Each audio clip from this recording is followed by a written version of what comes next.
So that's what I think about Bill Murray. Everybody else gets ridiculous work done that makes them look young, and then Bill Murray gets to look like a like an authentic. Right. Plus, he's a great actor. It's amazing that he took that route. He did Razor's Edge, which was awful. Oh yeah. But still, it was daring. Yep. Project, and I guess he just had all this money from Ghostbusters. Mm-hmm. And so he did the exact opposite of Dan Aykroyd. It was always funny, like Dan just kept chasing the big movies. Yeah. And then he did that crazy sitcom where he was a priest. And you're like, what happened here? I was, they sent me, they wanted me to do a thing on the show. Oh, yeah. On that show. It was one of those, cool priests, and he drove a Harley and stuff. Like that really exists, And so anyways, they sent me the thing. He's like, it's a really funny part, Norm. And I'm like, well, I'll just do it, because you're asking me, because you're the greatest. And then I got the script, and all I did was I was looking through the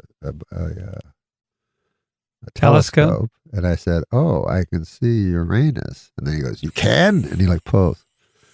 Like he pulls his pants, and I'm like, oh no, I don't want to say that.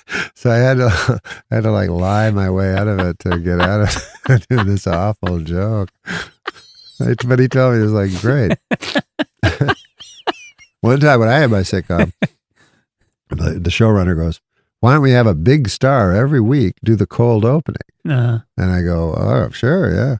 And he goes, you can get big stars, right? I'm like, no, I can't get anyone.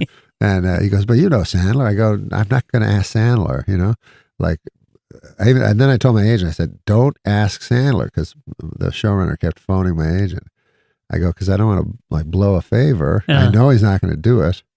He's not going to do it, and then he's going to think like I asked him for a favor. You know what I mean, kind of thing.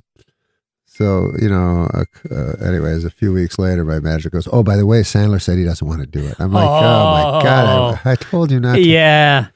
And then they said, one week, they go, we got Eddie Murphy on the phone. I'm like, why, what? And they're like, for the cold opening. And I go, what cold opening? And so they hand me this script, so I'm talking to Eddie Murphy, and I don't know Eddie Murphy. And he's being super Zen-like, He's an amazing guy, because he's all Zen and peaceful. And then he tells a story, and it's hysterical. All of a sudden he's doing voices.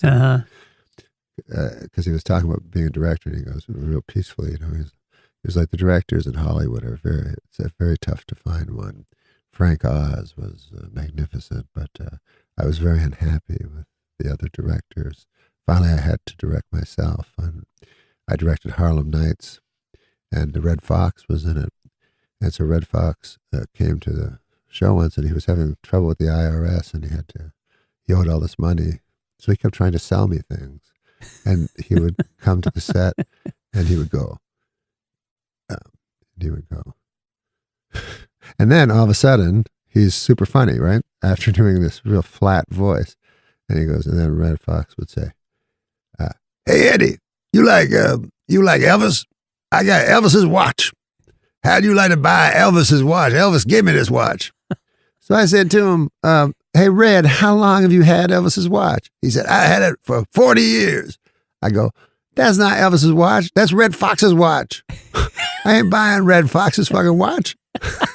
So it's super funny. And then he go back again to being Zen-like. So I said, so as I'm talking to him, I'm leafing through this fucking awful fucking shit of a cold opening that they're having him do. And so it's white guys writing for black guys, what they think they'd say. It's just awfully, horribly racist. And so he says to me, he goes, I'll do it. If you tell me it's funny, I'll do it. And I go, it's not funny. Oh, wow. I didn't know what else to do. I didn't know what else to do.